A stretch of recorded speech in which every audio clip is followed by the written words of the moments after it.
আসসালামু আলাইকুম এভরিওয়ান, এটা হচ্ছে আমাদের জলম রবিবারের জমজমাট গরুর হাট। চলেন দেখে আসি এবং ঘুরে আসি। এখানে অনেক দূর দূরান্ত থেকে অনেক গরু আসছে, ক্রেতা ও বিক্রেতা আসছে। আমাদের জলম সরকারি হসপিটালের সামনেই বসছে ছাগল হাট, ঠিক তার পিছনে বসছে আমাদের গরুর হাট। এখানে অনেক দূর দূরান্ত থেকে অনেক ছাগল আসছে, ছাগল ক্রেতা ও বিক্রেতা আসছে। চলেন এখন আমরা চলে যাব কাঙ্ক্ষিত আমাদের জলম গরুর বাজারে। এখানে হাসিল করানো হয়। আমাদের জলম বাজারে এই বছরের মতো আমি আগে কখনো এতটা জমজমাট দেখি নাই। প্লাস এই বাজারে অনেক গরু আসছে এবার।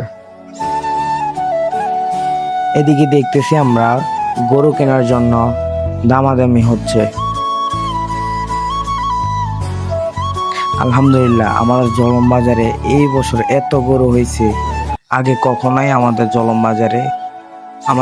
বাজারে এত গরু আসে নাই। এবছর অনেক বেচা কেনা হইতেছে। তো এভরিওয়ান, এখানে আমার ভিডিওটা শেষ করলাম। সুস্থ থাকেন, ভালো থাকেন, দেখা হবে পরবর্তী কোনো ভিডিওতে। আসসালামু আলাইকুম।